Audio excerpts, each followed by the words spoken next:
Good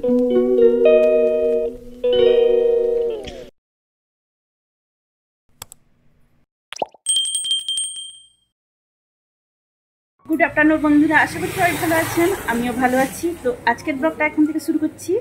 এখন আমার বড়দির বাড়ি থেকে দ্বিতীয় দিন বড়দির বাড়িতে। তো চলুন এখন যাচ্ছি বড়দিদের আশ্রম যেখানে, আজকে ওখানে ওদের উৎসব আছে। সেই উৎসবে আজকে ওখানে খাওয়া দাওয়ার ব্যবস্থা আছে। তো বড়দিরা সকাল থেকে গেছিলো, আমরা যাইনি। তো এখন খাওয়া দাওয়ার সময় আমরা যাচ্ছি। তো চলুন, এখানে কাছেই আশ্রম। চলুন, দেখছেন প্রচণ্ড রোদ্দুর। সানগ্লাসটা পরে ফেললাম চোখে যাতে রোদ্দুরটা না লাগে। চলুন এবার যাই।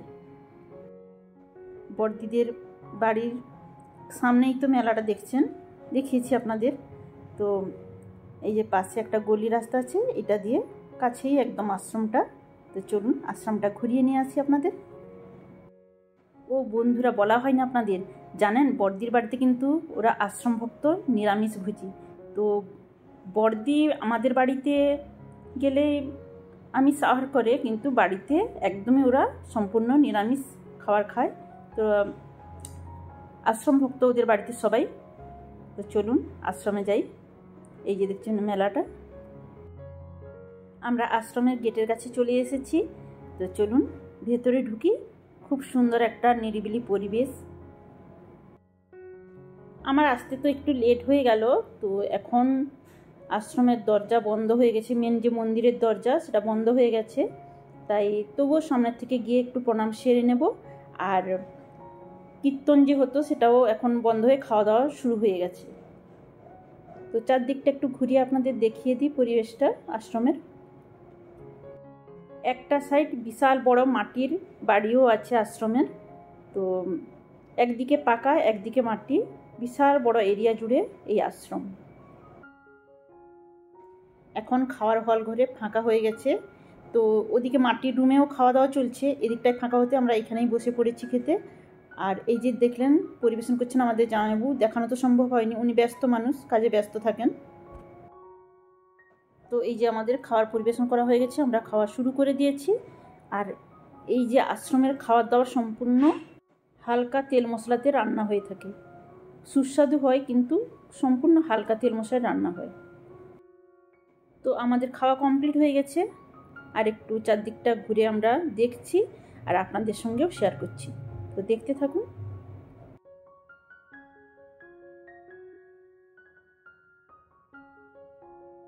আশ্রমের যে মাটির ঘরটার ভেতরে ঢুকেছি আর চারদিকটা ঘুরে ঘুরে দেখছি। আর মাঝখানে উঠোন আছে, উঠোনের মাঝখানে কুয়ো আছে। দেখুন আশ্রমেও একটা কুয়ো আছে, এটাও ব্যবহার হয়ে থাকে এখনও। এখানে কি বলুন তো, পাথরের এলাকা, তো এখানে সবার বাড়িতে বাড়িতে কুয়ো আছে।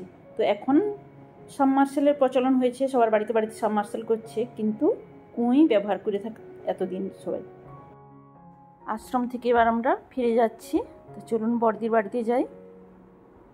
এই যে ভাগ্নি আর মেয়ে সামনে সামনে যাচ্ছে, ওরা বোনেরা গল্প করতে করতে এগিয়ে চলেছে। অনেক দিন পর দেখা হয়েছে। তো ভাগ্নি তো বাড়িতে থাকে না, ও থাকে ভুবনেশ্বরে। তো ছুটি নিয়ে চলে এসেছে, আমরা যে আসবো শুনেছে, তো ছুটি নিয়ে চলে এসেছে।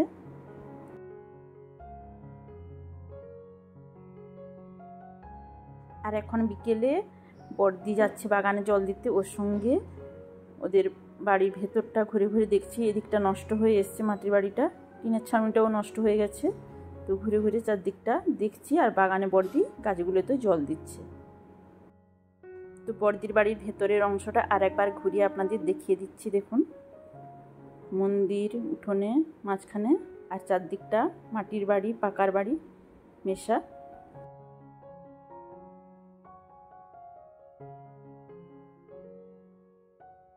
আর বড়দির তো কাপড়ের দোকান আছে, আমরা সামনে বসে আছি বারান্দায়, বসে সবাই মিলে একটু গল্প করছি, আড্ডা দিচ্ছি, বড়দির জায়েরা সবাই মিলে একসঙ্গে। আর এখন সন্ধে হয়ে এসছে, মেলাতে লোকজন আসা যাওয়া শুরু হয়ে গেছে, দূর থেকে যারা মেলা দেখতে আসে। তো লাইট টাইটও জ্বলে উঠেছে একটু একটু করে। আর এদিকে ভাগ্নি ভাগনা আমার ছেলে মেয়ে বসে পড়েছে ফুচকা খেতে।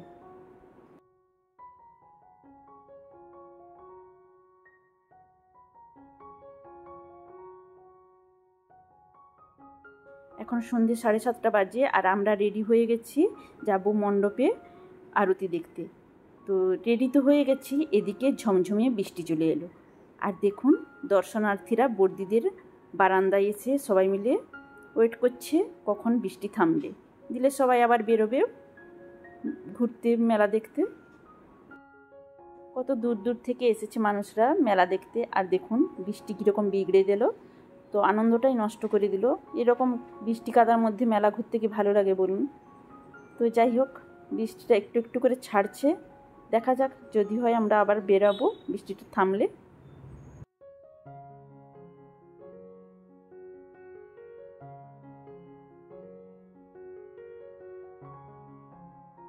বৃষ্টি ছেড়ে গেছে আর আমরা যেহেতু রেডি হয়েছিলাম, এবার আমরা বেরিয়ে যাচ্ছি মণ্ডপের দিকে আরতি দেখতে। তো এতক্ষণে আরতি শুরু হয়ে গেছে, তবুও যাই যতটুকু দেখতে পাবো দেখব।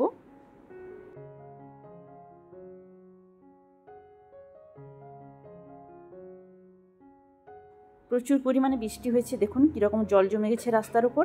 আর আমরা এদিক ওদিক করে শুকনো দেখে যেদিকে জল জমে নেই সেভাবে লাফিয়ে লাফিয়ে আমরা রাস্তার খুঁজে খুঁজে বেরিয়ে যাচ্ছি মণ্ডপের দিকে।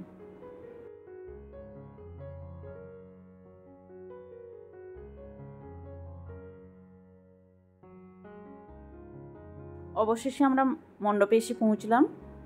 তো আরতি এখনও চলছে, তো প্রায় শেষের দিকে কীর্তন চলছে। তো কীর্তনের সাউন্ড তো দেওয়া যাবে না, তাই মিউট করে দিয়েছি। তো এমনি দেখতে থাকুন সবাই।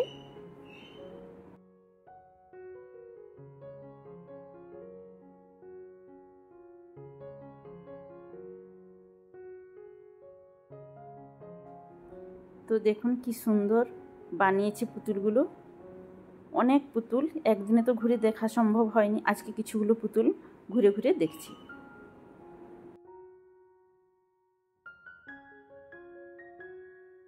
বৃষ্টি হতে মেলার আনন্দটা নষ্ট হলো, কিন্তু যা সারাদিন গরম ছিল একটু মানুষগুলো স্বস্তি পাবে, বৃষ্টিটা হয়েছে, ঠান্ডা পড়বে একটু। আমরা কিছুটা সময় মণ্ডপে কাটালাম, কীর্তন দেখলাম, ঠাকুর প্রণাম করলাম।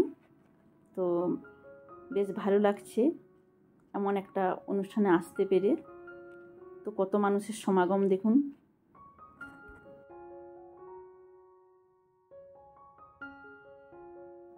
ঠাকুর প্রণাম করতে যেতে একজন ঠাকুরমশাই কপালে তিলক লাগিয়ে দিলেন।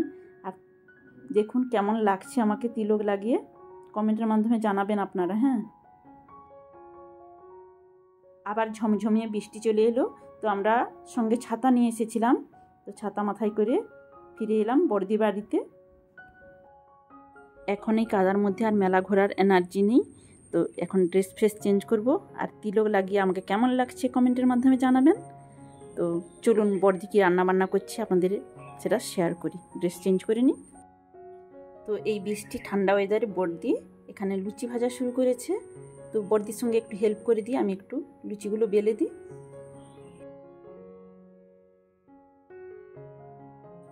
তো লুচিগুলো ভাজা হয়ে গেছে, এখন সবাই মিলে আমরা খেতে বসে পড়েছি।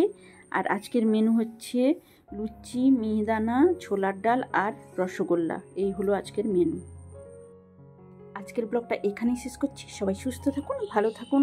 আর আপনাদের কেমন লাগলো কমেন্টের মাধ্যমে জানাবেন। Good night.